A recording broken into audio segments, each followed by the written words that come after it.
What we have here is the second generation Toyota Wigo G CVT. Yes, second generation pa lang to, not the fourth. Nagkaroon kasi ng dalawang facelifts ang first generation Wigo kaya akala ng non-car people tatlong generations na ang pinagdaanan nito for the first 10 years. Wow, grabe, 10 years bago napalitan ng second generation. Ganon ka-competitive ang Wigo. Similar sa first generation, platform pa rin to ng Daihatsu. Pero gamit na neto ang bagong DNGA or Daihatsu New Global Architecture, similar na makita natin sa Raze, Avanza, Veloz, and Yaris Cross. Ito rin nga pala ang 8th best-selling vehicle dito sa Pilipinas last 2023 with more than 14,000 units sold. Ibig sabihin, merong more than 14,000 na Pilipino ang nagtiwala at pinili ang Wigo over its more advanced competition from other manufacturers. I'll be honest, it doesn't look much kasi maliit ang sakyan na to. Pero what makes this small Toyota big in the hearts of the Filipino buyers? Ang short answer is ito ay may Toyota badge. Pero for the long answer, watch this video.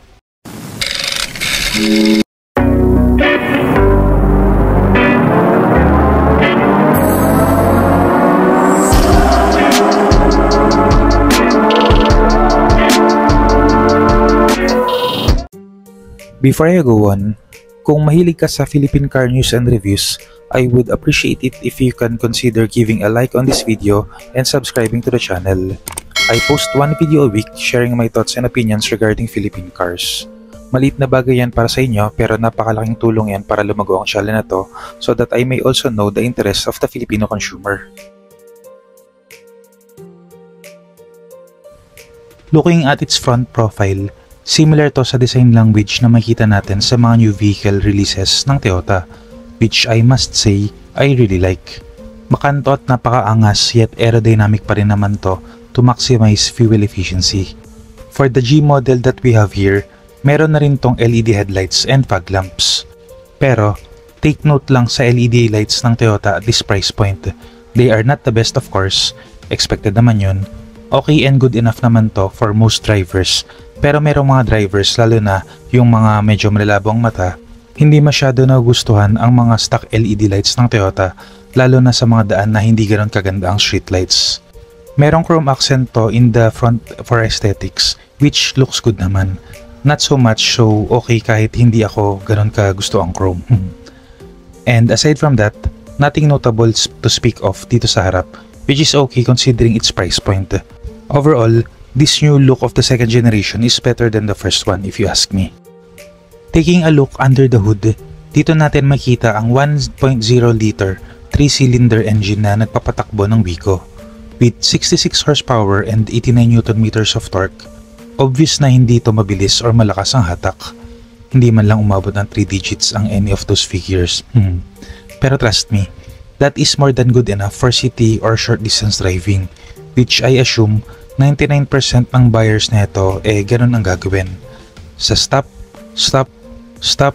and go traffic na naranasan natin dito sa Pilipinas, kahit makipagkarera ka sa Ferrari sa EDSA, baka manalo pa rin tong Wigo dahil sa liit neto at daling isingit. But don't get me wrong, kaya netong tumawid ng highway, legally and comfortably. Pero syempre, don't expect na ganun kalakas ang hatak kaya time your overtakes carefully. Mahaba-habang buwelo ang kailangan lalo at CVT ang transmission neto, which is good for fuel efficiency but not for power. And sa mga nagtatanong, yes, kaya neto umakyat ng Baguio basta wag lang overloaded syempre. Here at the sides, it has 14-inch alloy wheels na I really am not a fan of.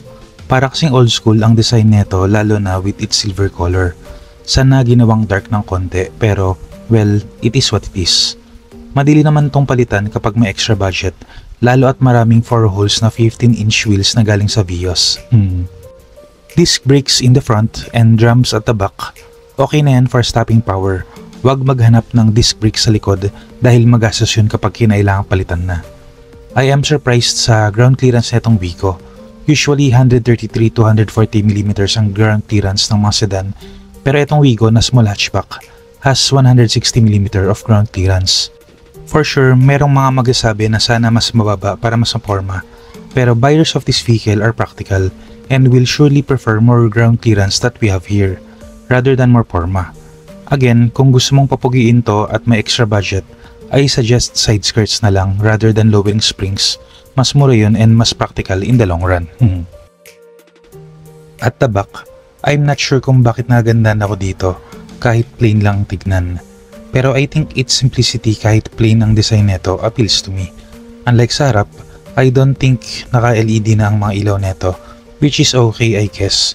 Kasi yung mga bagong LED taillights ng Toyota, kapag napundi daw ang ilaw nun, palit buong bahay. So mas mahal yun. So kung bulb type tong mga ilaw dito, mas mura to at mas madaling palitan. I like where the car industry is going in terms of safety, and that is evident here sa Humble Wigo. Kasi kahit dito, meron na ring rear sensors and back camera. Not that kakailanganin yun when parking, in reverse syempre, pero in really tight spaces, kahit maliit lang tong sasakyan na to, it is still better and more beneficial to have extra eyes and ears to guide you. Now, opening its manual lift kit, we see the adequate trunk space. Adequate lang hindi malaki. Amazing talaga ang mga new DNG platform na gamit ng Toyota ngayon kasi hindi mo akalain na ganito pa rin kaluwag ang cargo area niya. May built-in tonneau cover na rin to keep prying eyes when parked in public areas, and additional protection na rin yan against the heat na naranasan natin dito sa bansa natin. Don't expect na makapaglagay ka dito ng balikbayan box or malaking maleta as is. Kailangan mong ibaba ang second row seats para dun. Pero as it is, meron pa rin siyang space sa ilalim para sa donut spare tire. Could have been better kung full spare siya, pero again, expected to at this price point. Entering the rear seats, we have the Toyota hard plastic materials sa sidings and cloth seats. I could have ended there kasi there is really nothing to see here at the back. Pero similar sa mga sinasabi ko about plastic materials sa mga sasakyan, andyan sila for a couple of reasons, which is to keep the cost down and ease of cleaning. Plus points pa pala yung durability ng mga plastic materials for Toyotas kasi kung napapansin nyo sa mga Vios na sinasakyan natin sa taxi and grab, kahit babad yun sa init ng araw, buong araw, kahit light or walang tint, hindi naman sila nasira basta-basta. I don't think nilalagyan nyo ng chemicals for protection during car wash like our personal cars, pero ang titibay diba? Kahit small hatchback tong Wigo, Toyota still gives ISOFIX anchors dito sa backseat, meaning pwede kang maglagay ng shell seat dito if you are starting a family. Aside from that, really nothing to see here at the back. Here now entering the front seats, similar sa likod, hard black plastic material sa sidings and cloth seats ulit dito sa harap. On the side of the left door, you see the basic and familiar buttons for its power locks, power windows, and wow, auto folding side mirrors na rin tong Wigo G. For the driver's seat, unlike sa first generation, fully adjustable na to for forward and backward and height adjustment. So kahit malaki or maliit ang driver, mas madali nang mahanap ang perfect driving position. Though, adjustable lang pala for tilt ang manibela neto. Still not telescopic pero that's okay pa rin naman from my previous experiences sa tilt-only adjustable steering wheel. Speaking of the steering wheel, merong buttons on the left side to for your calls and for your 8-inch infotainment screen. Yes, analog pa rin ang instrument gauge cluster pero let's not focus on it kasi it really is expected sa price point na to. Pero what you don't see in previous Toyota models is the support for Apple CarPlay and Android Auto. I am not 100% sure pero similar or parang ganito rin nga ang nakuha mong infotainment screen ng Raze and Avanza. So kahit entry-level vehicle, you still get the same or at least similar technology sa higher priced models ng Toyota. That is to keep the manufacturing cost down para simplified ang kanilang supply chain pero at the end, we the consumers are benefiting from it kasi we enjoy similar tech amenities at various price points. And speaking of tech amenities, I don't think discounts pero may kasama na rin tong DVR or Digital Video Recorder aka dashcam. Front dashcam lang to, walang back. Pero this is still better than none. At least hindi na kailangang bumili ng separate dashcam na gagamit ng 12-volt power outlet or magparekta sa electrical wiring. Maliit na cost saving pero that small cost savings means may extra budget ka for other accessories na maisip mong ilagay dito.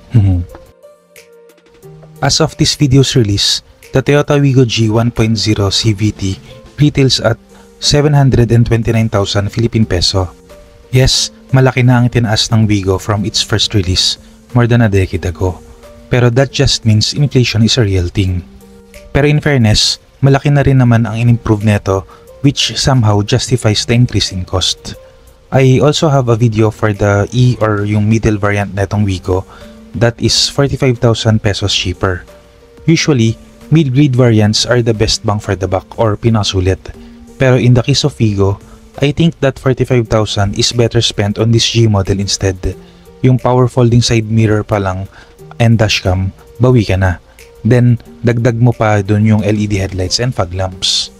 It's admittedly a small vehicle pero for first car owners na naghahanap ng brand new vehicle, I really must say na go for a second hand muna. Pero kung gusto mo ng brand new, you can't go wrong in buying any Toyota, particularly this Toyota Wigo G. That's it for this video. Kung may gusto kayong idagdag, put them in the comment section down below. So this is Kai, your driver but not so sweet lover na nagsasabing, keep calm, drive safe, and stay awesome.